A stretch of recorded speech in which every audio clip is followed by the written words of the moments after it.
I had a busy day. Time for a good night's rest. What the hell is that? Why's the light on? Who was here? What's this? Maxwell M180 Mega Power Tape 3 hours VHS.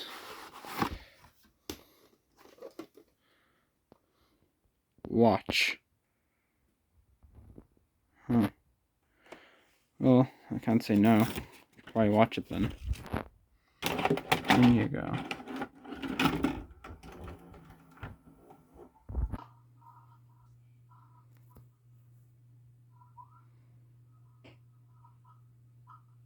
Say, do you want to travel somewhere nice? Tired of seeing the same old places over and over again? Well, fear not, because as of now, we are starting Antarctican Tours. Antarctican Tours is our brand new tour service that will make sure you see the best of the coldest continent on Earth. See the mountains. There are tons of mountains here in Antarctica, and make sure you bring some sticks and also some boots and also some gloves and also some hockey masks, if that's what they're called. I know they're not. Things that cover your eyes. Make sure you bring them, because if you don't, you'll die of frostbite. And we don't want that now, do we? No. No, we don't. The animals. There are tons of animals here in Ireland. Not in Ireland. Definitely not in Ireland. This is definitely not being filmed in Ireland. There are tons of animals over in Antarctica. Penguins, orcas, these weird looking things that have a penis for a nose, like Squidward. You name it. We got all kinds of animals here in Antarctica. So call today for Antarctica Tours. The cost will be €30,000. And here's our phone number. 314-155-8979-323-846-263-83197-169-399-379-105-820-974-945.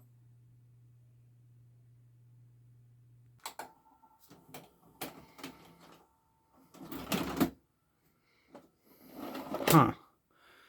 That was weird. I wonder why I have an ad for Antarctica when you can't even go to Antarctica, because there's a place for research only. And why do I feel I'm in the mood to talk about something about Antarctica? A movie that takes place in Antarctica, focuses on 15 dogs that are abandoned in Antarctica and have to try and survive, while also being a Japanese movie released on the 23rd of July, 1983. Wait. Antarctica? Japanese? Clever segue. Antarctica! Yes, that incredibly dumb beginning of the video that I'm mistaken for being funny, and if you did, then what's wrong with you? Is the introduction to this movie, Antarctica, released in 1983. A small Japanese movie about the good old continent itself. We all know about Antarctica. It's cold, depressing, incredibly cold and depressing, and you might get frostbite, and there's animals, and there's mountains, and there's snow. And you can only go there for research purposes, except for this weird article I saw that there was a passenger flight to Antarctica, which why would you want to go to Antarctica in the first place? Because it's freaking cold as hell. Except from watching this movie, you'll find out that you really want to go to Antarctica because it's actually really beautiful to look at, and all the stuff about said about Antarctica is a f***ing lie, and that it's actually the most beautiful continent on Earth. Yeah, I don't know where I was going with that. So let's talk about the film. So what's it about? The film follows a group of Japanese explorers in this base in Antarctica in the 50s. And the film follows them having to abandon the 15 huskies that they own. And so the rest of the film, well, the second half of it, cuts between the dogs trying to survive in the snow and the two main characters trying to figure out what to do. and the first half is just them exploring around Antarctica. So let's start off with the positives of this film, because I have a lot of positives. I first watched this in my foreign language movie month, where I also watched Campeones and Parasite. I was gonna watch Untouchable, but no English, so not dubbed, no. Like, I've learned. See, this is the thing that draws me towards it. So, for the longest time, I was an uncultured swine. I would always watch a foreign movie dubbed, unless there was an English cast for like something like Klaus or Zambezia. I know what Zambezia is. Look it up. I know they have English cast despite being not English movies, but for foreign language month, I decided to challenge myself to watch movies subbed, not dubbed. Because that happened with Ghibli films as well. I completely avoided Ocean Waves because it was subbed, not dubbed. Because I didn't like to read. But I can read. So I just decided to watch it subbed when I was doing a marathon for the Ghibli films. For someone else to do. So that's basically what happened. I watch foreign films sub now, unless they're Ghibli films, or just anime films in general that don't have an English dub. In which case, yeah, this is great. I love watching this film. I'm no longer an uncultured swine. I'm now a cultured swine, if that makes sense. Let's start off with the positives. Just look at it. Look at this and tell me this doesn't look majestic. Like, look at the cinematography. Is this even a movie? This feels like a documentary. This is too real. Like, it's too beautiful to be in a film, especially a film from the 80s. Like, Jesus, cinematography is incredible. Like, the reflection of the sun, the three guys and the dogs walking up the mountain, and then the next shot of like that shot, Jesus Christ, the cinematography is amazing. Another thing I really love about this movie is the music. It has all these like 80s tracks in it as well, and this is the guy that composed the music. Great timing there, Rich. Yeah, I know you too, buddy. It's a Greek composer that composed the film music for a Japanese film. Makes perfect sense. Also, this shot, I actually audibly like groaned, not in a weird way. Just like I felt sick watching this scene because like it tilted. The camera basically tilted like this. It just went upside down, completely almost. That's what I felt watching that scene. Just complete, like, gross. Penguins. I might be doing an episode of myself on a particular penguin. I'm not telling you which one. Wink. But, yeah. Music, incredible. I love the music in this film. It's amazing. All the 80s synth and also the regular tracks that aren't 80s synth. It's great. I also really like the two male leads. Well, the two leads and their performances. They really do capture the feeling of leaving something you love behind. That's not like an object, a real living thing that has to survive in the cold of Antarctica. Which there's a scene in the film where the dogs see the mirages, and that goes to show that mirages can happen in the cold. It doesn't happen often. It usually happens in the desert because, you know, the heat is getting to your head and you see things that aren't actually there. But with snow, it can happen very often as well. I just thought I'd put that out there. I also love that the dog actors are really good as well. And really, like, they're trained really well to act.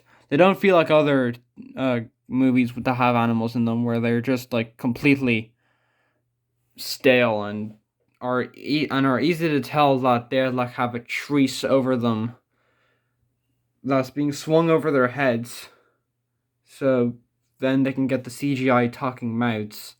But this film isn't like that because it's based on a true story. That's right, it's that kind of film. So according to the Wikipedia page, this film is based on a true story because there are characters in this. And yes. So, the two main dogs in the film are Taro and Jiro, two brothers who are two of the dogs of the 15 dogs left in Antarctica to fend for themselves, even though they were like strapped to the collars, but they escape out of them. 8 of them escaped, and 7 others. Yeah, the 7 others didn't really get that far. They kind of got that on the chain. Yeah. So, Taro and Jiro, out of the 15, were the only 2 that survived. And the way the other dogs die are graphic, to say the least. If I will go through them, but there will be spoilers. Why could there be spoilers? You don't even watch this movie. You don't even care, do you? No, you don't. Let's just continue. So, the 8 dogs that escape are Riki, Anko, Shiro, Jaku, Deri, Kuma, Taro, and Jiro. And the way they die are oof. Riki is fatally injured by a killer whale while trying to protect Taro and Jiro.